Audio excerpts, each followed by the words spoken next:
This is the Jedburgh podcast. I'm the creator and host, Fran Racioppi. Each episode, I speak with transformative leaders, visionaries, drivers of change, and those dedicated to winning, no matter the challenge. The Jedburgh podcast is founded in the lineage of the special operations Jedburgh teams of the past and is produced in partnership with Talent War Group, a management consulting and executive search firm focused on helping you optimize the people side of your business. We're sponsored by Jersey Mike's Subs. Together, we share the mission of giving, making a difference in someone's life. Visit the Jedburgh podcast, Talent War Group, and Jersey Mike's Subs on the web and on social media. A percentage of all proceeds is dedicated to the Special Operations Warrior Foundation. I tell people all the time that serving in special operations doesn't require special abilities or some superhuman powers. It simply requires an adherence to a standard that most people don't have the discipline to enforce day in and day out. In our first long-form episode at Sandlot Jax and the GORUCK Games, I sat down with Josh Bridges, former Navy SEAL, CrossFit star, creator of the Pay Him Fitness program, and founder of Good Dudes Coffee. At 5'5", Josh fit into the back of the Land Rover ambulance much better than I did to show me that size and background doesn't matter in the drive to win, as long as your standards and commitments are taller than everyone else. Josh was a loan officer with a wrestling background who didn't know what a Navy SEAL was until a coworker explained it was his lifelong dream to earn the SEAL Trident. Josh earned his. The coworker quit on day 2. Josh and I talk about the importance of not putting goals on pedestals, but attacking them a little bit each day. We discuss training not until you get it right, but until you can't get it wrong. How the fear of failure or inability to do something motivated Josh to train harder and with more focus, and the difference between training hard and training to win. Finally, Josh shares his entrepreneurial adventure into the coffee business and how Good Dudes Coffee is in it to go pro and compete with the biggest players in a crowded industry. A special thanks to Josh for taking time out of the GORUCK Games to join me and share his story. And a big thank you to Jaguar Land Rover of Fairfield and the Readiness Collective for their partnership and support in the activation of the World War II British Royal Air Force Land Rover Ambulance podcast studio. Check out our videos and pictures from this episode and the entire Sandlot event on YouTube, Instagram, LinkedIn, or Twitter. Find all our episodes on our website, jedburghpodcast.com, or wherever you get your podcasts. We'll see you there. Josh, welcome to the Jedburgh podcast. Man, thanks for having me. I'm stoked to be here. We are here. It is Sandlot Jax. It's finally upon us. We're set up. We're on location. We got the World War II Land Rover Defender podcast in the back, thanks to the Readiness Collective. Land Rover Jaguar of Fairfield donated it to us to use for this weekend, and it is truly an honor to sit here with you, former Navy SEAL, one of CrossFit's most accomplished athletes, down here for the games. How's it been? It's been fun. It's been fun. I, got in a couple days ago, evening time. Yesterday was, got to go over to GORUCK. That's why I'm here with them and see their headquarters, which is totally rad. Have you been into it? Oh, it's nice. I was there a couple weeks ago because we interviewed Jason. Yeah. So it over there. It was like I felt like I was back in a team room. Like the ready room. It was really cool. So that was fun, and went over to the little concert over in the park the other day or last night. That was nice. That was really nice. We did. Yeah. Carly Pierce was there. We listened to her, talked to a bunch of people. Yeah, so it was fun. And then, here now, and I got to play on the obstacle course a little bit this morning. How'd it go? It was fun. It was, I didn't do it all. I just did little pieces of it. Yeah. It was cool. It definitely was. It got me a little fired up, so I was like, okay, you're ready now. I was like, oh, this is cool. I'm not doing it, but maybe I will at some point. Who knows? So, no, it's been fun. Now I'm here, and this is completely awesome. Like, so cool. We're trying to get into this. We're trying to make podcasting is such an audio. It's all about audio, right? But I think you can be visual in podcasting, but I think you can switch it up. It doesn't. Yeah. People told me initially, they're like, "Hey, if you're going to do this podcast, there has to be zero sound in the background, and you have to be, perfect microphones and perfect sound." And I'm like, well, you don't though. Right. Sure. You don't want shitty sound, right? But it doesn't have to be perfect sound. Yeah, but we can be out here and we can hear music in the background, and we can hear people yelling and screaming and competing. Yeah, it's legit. I love it. Yeah, you get the water behind us, competing in front of us. We're inside of a sweet ass old Land Rover. We're in the back of an ambulance. Yeah, this is rad, man. This is perfect. Well, let's talk about your background. Let's talk about you for a few minutes. So, you grew up in Missouri. Yeah.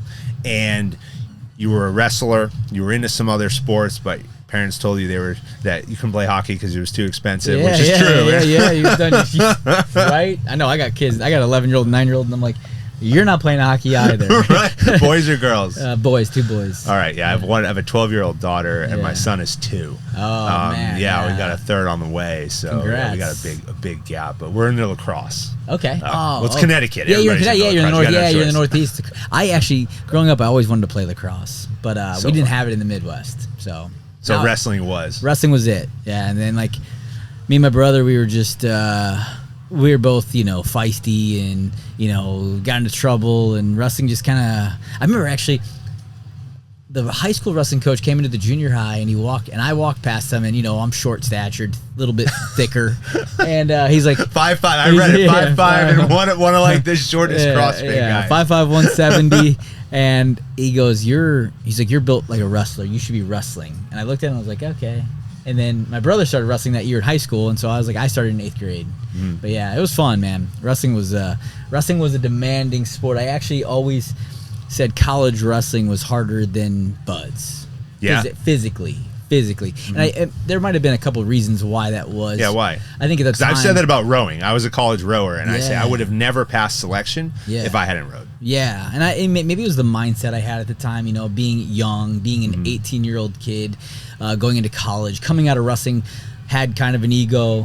Thinking I was tough shit. You have to. Yeah, and you go into the wrestling room, and man, every kid in a college wrestling room, there's no chumps in there. In high school wrestling rooms, there can be chumps, right? There can be kids who like, oh, I'll give this a try today, right, and then come and get cleaned up on the the mat, and they leave the next day. But there's none of that in college wrestling, and so it was just, man, you went in there and it was just a beatdown session every day, and then the coach was made sure we were physically fit to be on the mat for 7 minutes. Did you cut weight?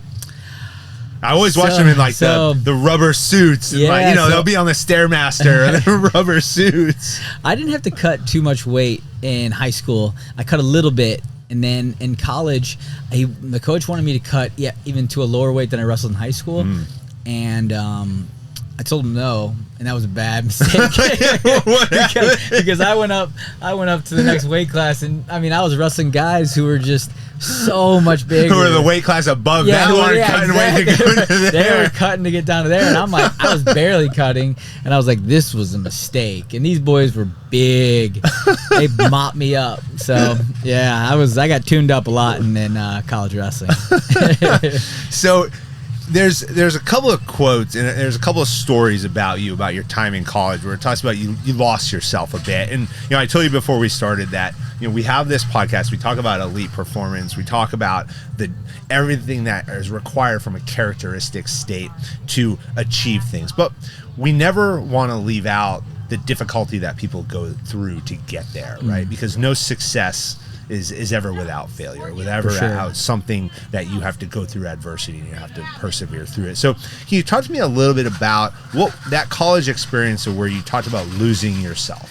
Yeah, in college, I only was in college for a year, and I wrestled for a season, and at that time in my life, I just kind of like lost who I was. I thought my athletic career was over. I wasn't really sure what I wanted to do with myself. I thought I wanted to go into the business world. Be an investment banker? Yeah, being a loan officer. We're going to talk about a loan officer in a minute, so you're not getting out of it. Oh, no. Here we go.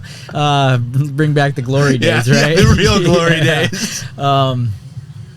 So I dropped out of college. I quit wrestling. My brother did, I felt like I kind of did this my young life, my high school and college life. I followed my brother he quit baseball in high school, and so I quit baseball in high school, and he quit wrestling in college, and so I quit wrestling in college, and it was like I just felt like lost. Yeah, I didn't have any goals. I didn't have any ambitions. I didn't have any plans, and I was like, all right, I'm gonna go into the business world and just swing it, let's go. And it was tough, and it was a rough part of my life. I drank a lot, I ate terribly, I wasn't working out, I literally stopped working out completely, like just becoming this.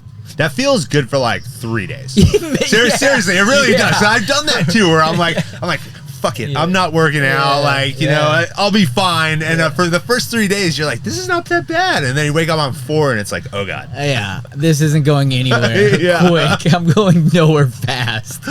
It was an interesting part of my life. And, you know, like we talked about a little earlier, is without that part of your life, though, you don't truly appreciate the highs, right? You got to feel those lows. I mean, that was a dark part of my life, right? For 3 years. And, you know, I thought maybe for a little bit, oh, man, this isn't so bad. There was up days, right? There were days that were good, but for the most part, it was just like, man, like this is not what I want to do with myself. And I remember just sitting in a cubicle one day being like, is this literally my life for 40 more years? And thank God. If you do well. Yeah, right. Yeah, exactly. You're right. 60 more years if you don't do well. Shit, or 80, or until the day I die, basically. So, you know, I thank God I ran into a guy named Mike Singer, and he introduced me to CrossFit, and like he's like, I'm gonna go be a Navy SEAL. And I said, what's that? You know, I was in landlocked Missouri, St. Louis. I was like, what's a Navy SEAL? I was like, I know what Army Rangers are, and I know what Marines are. I don't know what a Navy SEAL is. And so he kind of brought that to my light, brought light to that for me. And I kind of started doing a little bit of research. I started doing CrossFit just as a way to work out. And I was like, man, it's now or never. Let's do it. You know, I was young enough. I was still only like 21 years old, and I had the opportunity. I had nothing tying me down to St. Louis. I had no reason to be there other than obviously just my family. But like I was like, let's do this. And so I gave myself a year to train and enlist and go join. So. So you met this guy, but we joked about being a loan officer, and I want to get into the SEAL thing. But I mean, seriously, I've talked about it a couple of times on other podcasts. I was a financial advisor at Merrill Lynch when I got out of the Army, and I went to business school. And while I was in school, I had this opportunity. They recruited me, and the guy who was my partner there is one of my closest friends still, and I owe so much to him in giving me the chance, right? Because I didn't know what I wanted to do. I mean, my period of being lost was when I got out of the Army. Right. And that was when I had to look around and be like, everything that defined me, everything I knew was there in that rearview mirror. But that world of, finance, financial advisory, loan officer, I mean, that's a tough place to get into because we talk about resiliency. I mean, that is one of the most, I would say, stressful environments where it doesn't matter, you don't have to be an elite athlete or a Navy SEAL or a Green Beret to have and to demonstrate the highest levels of resiliency and adaptability, because I think those people do every day with the level of rejection that you get. Yeah, it's crazy. Those phone calls. Here's your 100 people. You need to call them all today, and 103 are going to tell you no. Yeah, exactly. And you might get a maybe. Yeah. Maybe I'll call you back. Or like for me as being a loan officer, the financial advisor is a little different. I don't know that world quite as much, but man, being a loan officer, you'd think everything was going swimmingly and everything's going great. This loan's going to be done. I'm going to make this much money. It's going to be fantastic. And then boom, something steps in, and your underwriter walks in and is like, no, you need this. And then you go back to your client. You're like, we don't have that or whatever, And it was like it just stopped it dead in its tracks. And you'd be like, ugh. You're on the high, and then lows and lows, like in a 10-second swing. So yeah, it's a tough world. You're right, man. It was a tough world, and adapting and overcoming is a big part of those guys. Like they have to grind to find those deals. Yeah. So going to the SEALs, you talked about the fact that you believe one of the reasons why you were successful in becoming a SEAL was because you didn't put it on a pedestal. And you went there with a friend who put it on a pedestal. He quit on like day 2. Yeah. But talk to me about that mindset, because and the reason why I asked this question is because we spoke with Jason Khalipa, the 2008 CrossFit Games champion, so a couple episodes ago, and he talks about this with regards to fitness, and you can't put fitness on a pedestal. If you put working out on a pedestal every day and it becomes this thing that's always in the back of your mind, you're destined to fail in it. And when I was reading your story, that came to my mind. Yeah. And I think about the guys who I went through selection with, and and Ranger School, and the ones who who quit on day 2 or didn't make it because they failed something early on because their dad was a general and their grandfather was in the military and they had this lineage, and then all of a sudden they didn't make it. Yeah, I mean, it's true, right? Because so many people, they think these things are unobtainable because they see them on TV, or they read about them in books, or they've been told these like mythical stories of these giants of men, who are doing these heroic things, and or 5'5", or 5'4". I mean, which I guess you could be considered a giant, if you're walking around a bunch of like toddlers. So, I just, when I went into it, I've never been the kind of person, I don't get starstruck by seeing celebrities or any of those types of people, and for me, it was just like I knew I couldn't do that for myself, and it also wasn't something that I dreamed about my entire life. Like the guy I went in with, he's like, this has been my childhood dream, and I was like, man, and you gave up on it on day 2, right? Like, yeah, fuck. Seriously, like that's like damn, like what was going through your mind to think that you no longer could do this at day 2? Like why put it up there? Because we had a lot of great mentors in the teams in buds while we were going through. They'd bring in these master chiefs, from Dam Neck and SEAL Team 6, who would sit there and give us these great pieces of advice. And the one thing was the best piece of advice that he said to us while we're sitting there, you're groggy because you're tired and you've been beat down or whatever. They turn the heat up, put somebody in front of you, don't fall asleep. You're doing one of these, and you're trying to catch a couple things, and you get these little golden nuggets here and there, right? And this Master Chief just said, he's like, lesser men than you have come and gone and made it through this course, so why can't you? Yeah. And that was just and it was hit me. Yeah, fuck that. Why? If that guy can do it, why can't I do it? Right. And so, and then you see these people, right? And you get to know them, and they are just normal human beings, right?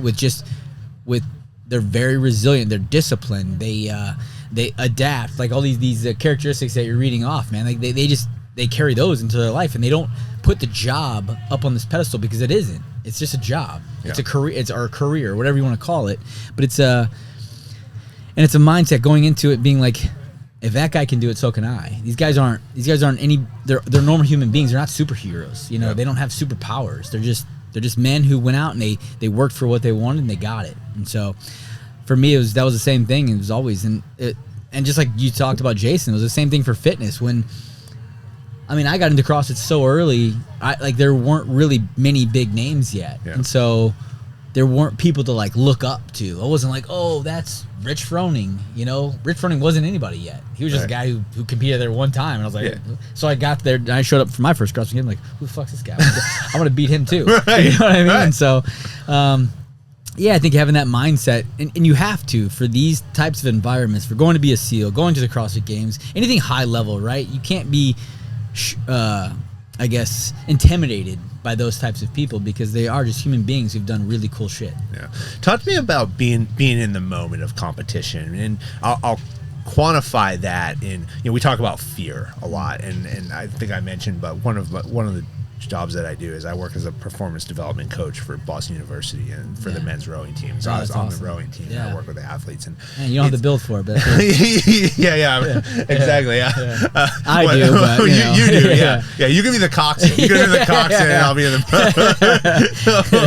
But one of the things that comes up a lot with our coaching of these guys is mindset, and that's something that we're so focused on. And there's this element of fear, and fear is something that we've spoken about in a variety of different contexts on a number of episodes. But fear in the moment, right? And you look at you, and you look at your career, and you were a Navy SEAL. You deployed to Iraq, you deployed to Afghanistan, and you have to perform in times of fear. Yeah. You look at something like the CrossFit Games, and and we haven't mentioned yet, but 6 times you've been in the CrossFit Games. You were second in 2011. And you've won regionals 4 times. I mean, massive achievements that have come because you've been put in a situation where you have to perform, and you have to perform as a team and very individually. But there's always an element of fear that we have to overcome to achieve in the moment. Can you talk about that and what goes through your mind when you're put in these situations where now it's time to execute? Yeah, I think that. And you can't quit. Like yeah, exactly. like right. Your guy on day 2. Yeah, exactly. I mean, it sucks. It sucks for those guys because they get in their own head, right? And they allow the long haul. They think about the long haul. They don't think about just the daily grind, because in the end, even becoming a SEAL, switching subjects really quick, but like even when you become a SEAL, it's not like the shit's over. Right. You know what I mean? Like the hard part starts now. Mm-hmm. It's like you obtained your goal. Great. Now go do the hard work. You earn the badge. Yeah, you have to you have to keep it. And now you have to keep it every fucking day, and every day was a grind. Every day was a harder grind than Buds. Like people always ask about Buds. I'm sure you get the same thing, you know. But like, and I always tell them, I was like, Buds was tough, but like when I became a SEAL, like the workups and deployments were a million times harder, and you couldn't quit. Yeah. There wasn't a bell to go ring. You know, you had your teammates relying on you, and so yeah, it was. You come in one day and like we used to do, people say you can't get fired. You know, well, you can get fired, right? 'Cause you come in one day and your shit's in the hallway, right? And then guys enter their code into the door, and like the code doesn't work. And it's like, dude, you're fired. Yeah, you're gone. Like, that's it. You don't exhibit what we expect for you to be on this team and to earn this. And I mean, we talk about, we call it tab revocation. I don't know if they do it in the SEALs, but like you lose your trident. Yeah. But that is prevalent, and that happens. And guys, all the time. They achieve these things, and then they're like, well, I can act like an asshole. Yeah. I can do whatever I want. Jason McCarthy and I talked about this in our last episode in the lead up to Sandlot, where you have to represent the regiment and the teams every day. Any organization. Yeah. If you're gonna put it on your chest, right? You're gonna put that tab or put it on your chest or on your shoulder, or put a company's name across your chest that's willing to pay you, or on your shoes or whatever. Like, yeah, you have to represent that brand and that name, right? Every single day. And I agree. But going back to that initial question about fear when it comes to competing. I mean, it's an interesting thing, and I think for me, fear was always like I feared. I wanted to never be exposed or like shown, hey, like you can't do something in the CrossFit world, right? And so for me, that was my fear. My fear was like having to go out on the competition floor and not performing, not basically given a test by Dave, Castro at the time for CrossFit, and being like, hey, here's your test, go do it, and then not being able to do it. That was my fear, right? And so I used that fear every single day in the gym to train, to where like I trained so much harder than I knew the competitions would be, so that when competition came, there was never even a question. And not only was it easier, because I'm no longer by myself in my gym at night, it's cold, I've been working out all day, I haven't really eaten that much, now I'm in front of however many thousands of people cheering for you, clapping for you. The adrenaline going through your body is like insane, and there's just no way you're going to fail. Because now it's even 10 times easier. Like I get to perform in front of people. Like this is great, and I've done a version of this workout that's 10 times harder. So it's like, okay, let's go. Like the fear for me was the fear of not being able to do what I was tasked to do, and so it just drove me so hard. It made me put every ounce of my energy into the work and into the training. Sorry, and something we always said in the teams was like, sweat and bleed in training so you don't have to bleed, or sweat in training so you don't have to bleed in war. Yeah. And I just pushed that same saying into myself for my training when it came to CrossFit as well. It was like, I'm going to make this so much harder than it has to be. And so that when it comes to the test that CrossFit puts out, like it's not even going to be a thing.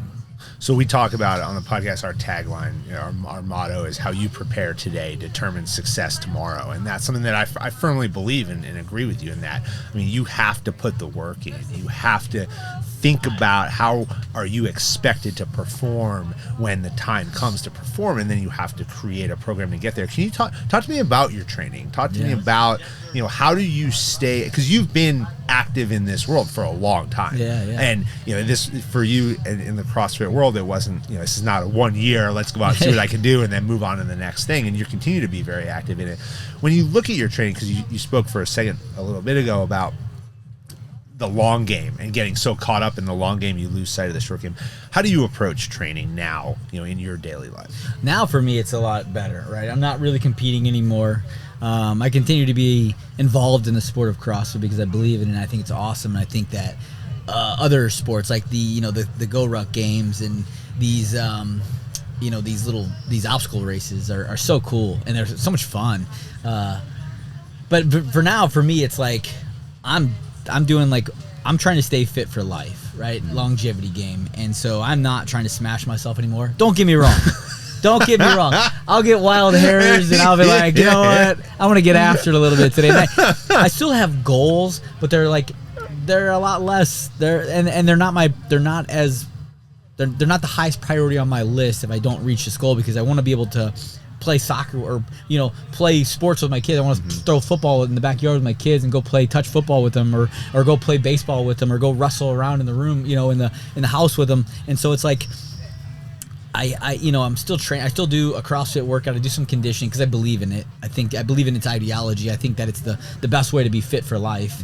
I do a little bit of strength because I always think you have to have strong legs no matter what. Yeah. And then you mean these babies right here? Right there. That's right. These are our foundation. Yeah. Our foundation. I got these little sticks on this big upper body. You're built a little different than I am. Yeah.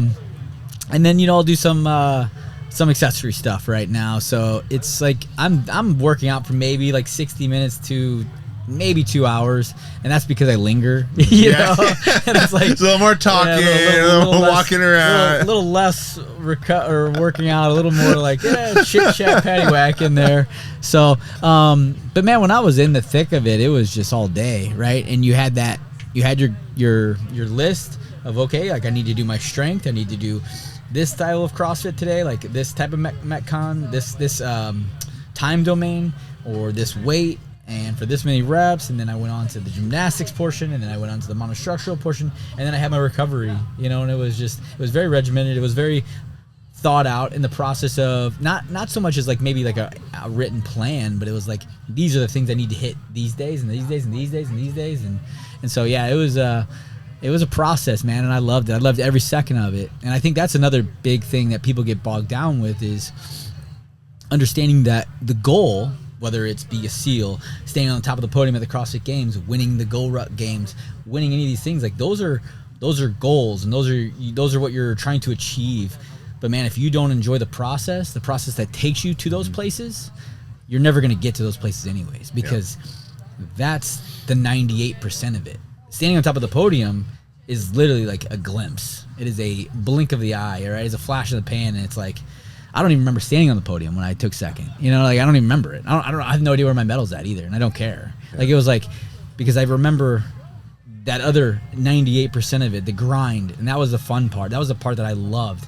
Every day going in and testing myself and pushing myself every day. So that's the difference. I'm so glad you just said this, because that is, I believe, that is the difference between the mindset of going out to win versus just going out there and to compete. And let me quantify that for you, because too many times we get caught up in the actual competition itself. Yeah. And we forget that you have to enjoy this process. And then what happens is we focus on the actual competition. And so I'll put it in the context of the guys I work with. We focus on the race. Yeah. And we say, okay, we race every Saturday, and we look forward to every Saturday. And then what happens is you fall into this world where, well, Monday through Friday is, well, we just have to get through these days in order to get to Saturday, where it needs to be, I need to attack these days, and I need to embrace these days, and I need to wake up every day, put a smile on my face, and say, today, I'm not worried about tomorrow, I'm not worried about Saturday, because I have to crush today. Yeah. And then I'll crush tomorrow. And that's what I have to look forward to. And that, when we're talking about changing a mindset in a program, is something we're focused on right now. It's huge. It's a huge part of it. And when you see the best of the best, that's what you see, right? You hear the stories of, like, a good example would be like Katie Ledecky.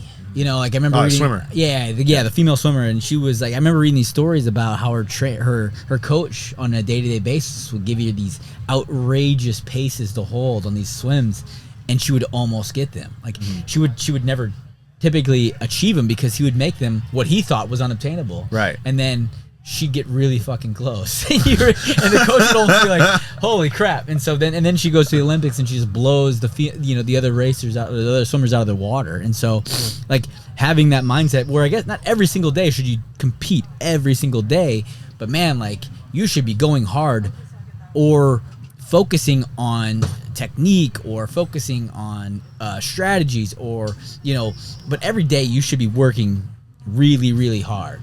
And hopefully you can find a way to enjoy that. But like if you're just going in and going through the motions, like you're saying, like winners don't come out. The winners don't have that mindset. Yeah, or a have to. You know, like exactly. Like that's what we're battling right now. It's like, oh, I've got to, I have to work out today. It's like, no, man, like you need to want to work out today. I should be kicking you out of the gym. Yeah. Like, no, get out. Right, like those are like when I was a wrestler too in high school and college, like the guys who were staying after we just literally went through like a 4-hour grind session, and you're like, this guy's gonna do more work, and I just remember like looking back and be like, oh, okay, and those were the guys that were going on and like winning nationals and doing great things, and so that's the mindset, man. Like exactly, I'm not pushing it into my kids quite as hard yet. Not yet. But I'm teaching them. I'm like, listen, because they'll start to complain sometimes about practice, especially my little guy.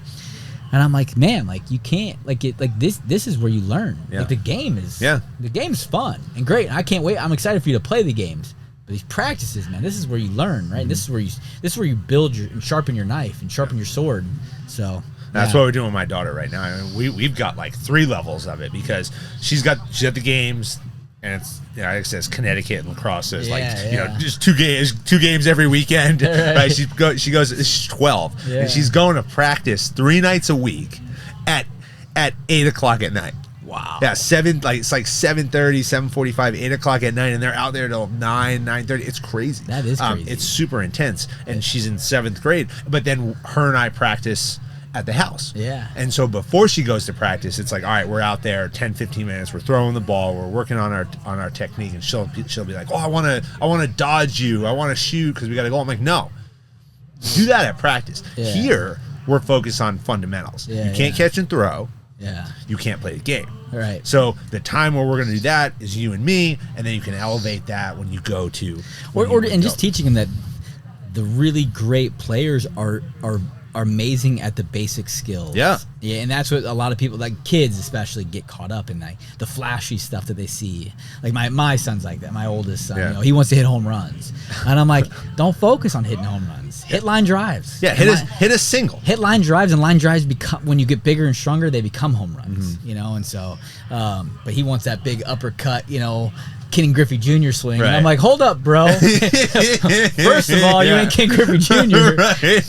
Let's flatten that bat out a little bit. Well, it's like, there's the concept that right? We talk about it a bit. Is it special forces? There's nothing special about being special forces or special operations. Right. It's all about doing the basics and the fundamentals better than anybody else. And people look at guys who are SEALs and Green Berets and Rangers and MARSOC guys, and they're like, you talked about not being superhuman, not being, this special person, because what is different? What is different is the standard. Yeah. And what is different is that the adherence to the standard and the attitude of no compromise. And we're going to stay here until we get it right. Right. And if you don't get it right the second time, we're going to do it a third time and a fourth time, and we're never going to walk out saying we didn't achieve that standard. Yeah.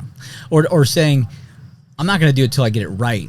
I'm going to do it till we can't get it wrong. Yeah. You know what I mean? Mm-hmm. Like that was like our mindset was like that. It was like, no, you don't get to leave when you hit the target. You get to leave when you hit it 20 times in a row and you don't miss. So yeah, it's a different mindset, and you're right, but it's not superhuman. It's just being very diligent, very disciplined, and your craft, and taking it very seriously, and taking it because it's a professional, right? As a SF guy or a SEAL, you're a professional soldier, is all you are, and so it's just what we said. Sorry. Talk to me about that. What I call the last 1%. So there's a lot of people who are good at CrossFit. There's a lot of people who compete well. There's a lot of athletes who are, great rowers, great swimmers, you name it. But to make the podium, right, to win medals, we've been fortunate to speak to a number of Olympic medalists over the course of the last year plus. And one of the things that comes up a lot is people believe that they trained hard. But then you look at somebody who's actually stood on the medal podium, and they'll say the difference between what I believed was training hard and what training hard really was that got me onto the podium was this. There's the delta in there. And the reason I ask you this question is because you've competed in a number of the games, and you have been on the podium and you've been off the podium. And so the question really is, in that context, is what is that difference? Yeah, the best way to put it, I remember hearing this quote somewhere, is like, some people think they work a little bit and they expect to be winning or to be successful because they worked a little bit, and then winners work really, really hard and think they didn't do enough, that they should have done more. And that's what I always find myself, right? Like, I never felt satisfied when I was in the gym. I never felt satisfied when I was training. Like, I always thought there was something I should be still working on, and it would keep me up at night. I wouldn't sleep, that great because of it, because I was like I could have done this. I could have done this today. And I'm constantly evolving. I'm constantly training figuring out and adapting and like changing my training and understanding, like, man, like, okay, how could I be more efficient? How could I have done this? How could I have had less time away from the gym and today and been back into it more? Or how could I have been less sore, right? How could I have recovered harder? And I think that just separates, right, that 1% of that delta you're talking about, because some people they get handed a list of things to do, and they go through their list and they accomplish it, and then they think they did enough. Yeah. And it's like, I think the 1%ers have the mindset that it's never enough. Nothing that you do is ever enough. And until the day that you get your test and you have to go accomplish it, and you succeed and you take first, then maybe you did enough. But then you'll just want the next one. Right. So you'll already be like, one thing I kind of regret a little bit going back, I wish I would have taken a little bit more downtime after the CrossFit Games every year and given my body a little bit of break, because I literally would take like a day or two and I would be right back into the gym, and I'd be like, no, because I knew that there were things I needed to work on, because I never accomplished. My goal was obviously to win the CrossFit Games, and it never happened. And so for me, the moment when I was second's pretty good though. So I would leave and I would be like, I'd have a list. I'd have a list of, okay, well, this is where I was exposed, or I felt exposed at the CrossFit Games, and this is how I'm gonna not have that happen ever again. And then 2 days later, we'd start. Yeah. Right back in. So that is a mindset, and I think it is. It's that's what creates the people who make it through Buds or SF or the Q course, and then and guys and girls who go to the CrossFit Games or go to these events and they stay on the podium, and the ones that don't. What's next for you? Man, the business world is interesting. Hey, I'm back. Everything you just talked about is going to be applied in the business world. Right? I know. And that's like, it's the grind again, man. It's like starting all over, because it's like, well, now like lifting weights doesn't get me a victory. It's like, no, I have to market the correct way or come up with good ideas for whatever. And so, like, the coffee, I own a coffee company, Good Dudes Coffee, and I love that, and that's really fun. How'd that start? That started because I was literally, so I got in. Anything I get into, I feel like I have the saying, we're going pro. Yeah. Oh yeah, I'm getting into it. I'm the same way. The team here is they're going through it with me today, like with the straps over there. Yeah. We have like black ones and orange ones, and I'm like, not good enough. Walmart. Right. Yellow straps right now. Better. We can do better. Yeah, exactly. We've got a list going of all the things that we did in this setup that needed to be better. Exactly. And so, when it came to coffee, when I first got into coffee, which was like right when I got into the military, it was the same thing. I was like, oh, I want to get into really good coffee. Mm-hmm. And so then I was so new and I didn't know it, and I ordered unroasted coffee beans shipped over to Iraq. And I was like, well, I have a lot of unroasted coffee beans. What do I do? I'm going to buy a coffee roaster. Animal. Yeah, I know, right? So I'm literally like roasting coffee in Iraq, and came back and just kind of like came up with the idea for the brand, Good Dudes Coffee, and then ran with it. And that's really how it all came to. And it's been fun. You know, I offer, you know, I'm doing programming, josh-bridges.com, and that's been really cool. I offer like a program, basically how I train to prepare for buds. And then I have my competition training for CrossFit. Yeah. I have like people who are just trying to stay fit, and they basically what I'm doing now, my 1 hour. Right. I have that program. So yeah, it's really cool. That's been really fun, and you know, figuring all that out and working the different sides of the business of that kind of stuff has been interesting. So, Well, you entered two super competitive spaces. Exactly. Yeah, and I love it. Super competitive. I wouldn't want it any other way. How are you now's the business test, right? Yeah, here we go. Okay. So all the easy questions are over. I know, right? right? Now Wait a minute. that was good talk. Good talk. Yeah, I gotta go. I gotta get out of here. Are they calling my name up there? I think I gotta go pick up a sandbag or something. Yeah. When do you think we got 3 of them holding our stuff down over there? Yeah. No, what we should do is you have to hold the sandbag over your head while you answer these questions. Oh no, here we go. It's gonna be terrible. When you look at these two industries, you look at fitness space and you look at Good Dudes Coffee, how do you define your niche? You know, for us, you're right. I probably I need a better answer. Get the I'll sandbag higher. Get the sandbag. Lift sandbag. Yeah, I mean, we offer a great product, man. Like, and I think people sometimes think that, oh, he's a CrossFitter who's made a coffee company. He probably dumped a bunch of, you know, shitty beans in a bag and slapped his stupid face on it and thought he'd sell it. And to be honest, though, it's like I didn't want that. Could have easily gone that route. Yeah. You know, you could make a lot more money that route, right? You have more profit. Yeah. But that's not quality. Yeah, it's not quality, right? And you won't get those returning customers. And so, man, I went out and I sought after and I found like really good coffee. I found a good roaster to do the roasting, and you know, we tried to come up with some really cool marketing. And I just defined our brand, I guess, is like people who are anybody out there who wants to do awesome shit and drink good coffee. Like that's us, right? Like we're just looking for anybody who wants to do cool shit and drink good coffee, because that's our game. Like we make coffee for everyone who literally are just good people, and that's why Good Dudes Coffee. Like in the military, you always want to be, you know, known as a good dude, and so it's kind of what where I came up with the name for it. Like you never wanted to be a nice guy, right? You don't want to be the nice guy. But he's a nice guy. He's a nice guy, right? Like sucks at his job, but he's a nice guy. He's a good neighbor, but I wouldn't go to war with him. So right. You know, like yeah, that's why we came up with the name for Good Dudes. It was just like, oh, people who are awesome, doing awesome stuff out there, and they like really good coffee, and so it's cool and it's been fun, man. And it's a super competitive market. There's obviously you have to find people who are willing to put a little bit of effort into their coffee, because coffee can be very simple. It's like, I can go to Starbucks and buy, you know, whatever, or run to any coffee shop in the road, or I can just dump this Folgers into this shitty We're in the home of Maxwell House. Yeah, exactly. I don't know, did you see that right down the road? No. Yeah, driving up here, you drive by the Maxwell House, and it smells like coffee. Oh yeah, I bet. It's shitty coffee. Yeah.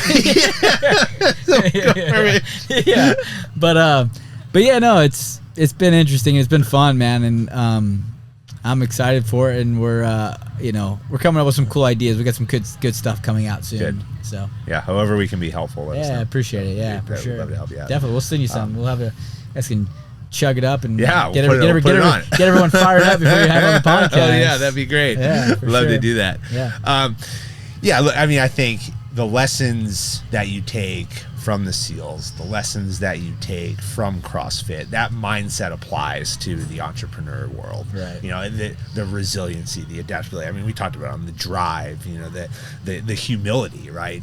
To have to constantly ask yourself, and you talked about it, you know, when after the end of competition, you look back and you say, you know, did I do everything that I could? You're going to go through that same journey now, you know, in the business, you know, the integrity to do it right, curiosity to find better ways. You got to build the team, you know, and you got to learn from mistakes and display that effective intelligence. And you got to have the emotional strength to wake up every day and say, I'm going to keep at this thing because I'm not going to quit on day 2. I always wanted to be a coffee roaster. Since I was a little kid, get day 2. That's crazy. I'm never going to forget that. It was a bummer too, because he was the guy who introduced me to it. Yeah. You know, and it was like, It was like he went on and did other things. I think he went down a different path, but it was a bummer, man. And I was like, man, you gave up on your childhood dream. Must have been in a bad place. Yeah. That's all I kept thinking. Yeah, that's all I can hope. Yeah. So what's the plan here? Next couple days. Yeah, I'm gonna be at Sandlot Jax. Yeah, I'm gonna be at the GORUCK booth here.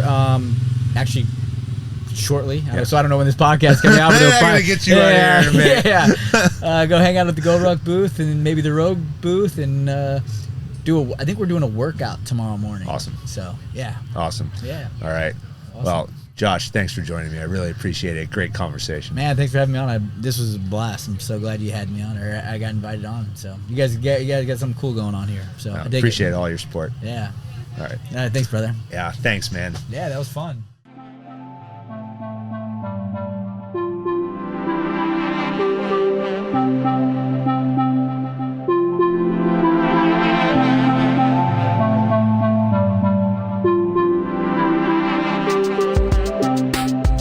American Jedburghs went on to form the foundation of the United States Special Forces and the Special Activities Directorate of the Central Intelligence Agency. Thanks for listening to the Jedburgh Podcast. I'm your creator and host, Fran Racioppi. Join us next week for a new episode on Apple, Spotify, or wherever you get your podcasts. Check us out on YouTube for full episodes, highlights, and other behind-the-scenes content. If you like what you heard, give us a like and leave a review. Follow me, Fran Racioppi, Talent War Group, and our sponsor Jersey Mike Subs on LinkedIn, Instagram, Facebook, or Twitter. Send your comments and inquiries to media@talentwargroup.com. As former members of Special Operations Forces, the Jedburgh Podcast and Talent War Group contribute a percentage of all profits to Special Operations Warrior Foundation, supporting the families of our fallen warriors. Thanks for joining us on this episode. How you prepare today determines success tomorrow.